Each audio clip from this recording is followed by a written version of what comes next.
Hi folks, welcome to Friday's Luke with Luke. We are at the last verse of Zechariah's song, Luke chapter 1 verse 79, to shine on those living in darkness and in the shadow of death, to guide our feet into the path of peace. How do we get peace? How do we get peace in Israel? How do we get peace in Ukraine? How do we get peace in our various communities? How do we get peace in our families? How do we get peace in our own hearts? Well, here's the first thing.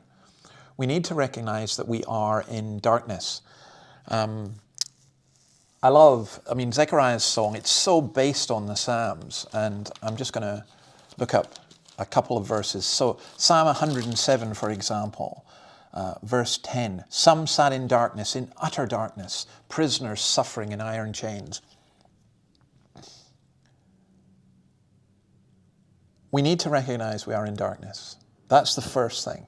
And surely who would deny that?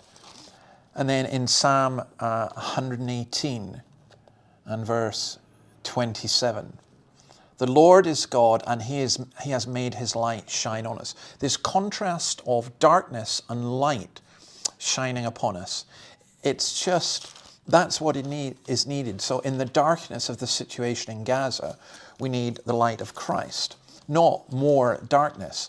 And in the darkness of whatever you are facing in your life, in the darkness of our own souls, in the darkness, we need light. So Matthew 4, let me read verse 15. Land of Zebulun and land of Naphtali, the way of the sea beyond the Jordan, Galilee of the Gentiles. The people living in darkness have seen a great light. On those living in the land of the shadow of death, a light has dawned. That's Isaiah prophesying the coming of Christ. The people living in darkness have seen a great light. And speaking of Isaiah, I have to say this, we're coming towards Christmas, and again we have to say that this wonderful light, Isaiah 9 verse 6, for to us a child is born, to us a son is given, and the government will be on his shoulders, and he will be called Wonderful Counselor, Mighty God, Everlasting Father, Prince of Peace. If we want peace, we need to recognize there's darkness. We need to accept the light that has come into the world. Light has come into the world, but people rejected it. You reject the light, you're going to stay in darkness. And when we accept the light, we need to know that that leads us to the way of peace. So I think forgiveness of sins is possibly the greatest thing we receive, but because of forgiveness of sins, we receive peace.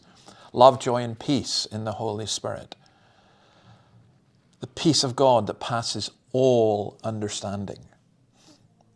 It's, Zechariah, it's no wonder he's singing this stuff. He doesn't know what Christ is going to do yet. He doesn't know how this is going to happen. All he knows is that his son is going to point his way to the Messiah, and the Messiah is going to shine on those living in darkness and in the shadow of death to guide our feet into the path of peace. And Jesus was to come and do that. It's a beautiful message that we have, and I hope that you grasp it and hold on to it and that you share it. God bless you. See you tomorrow. Bye.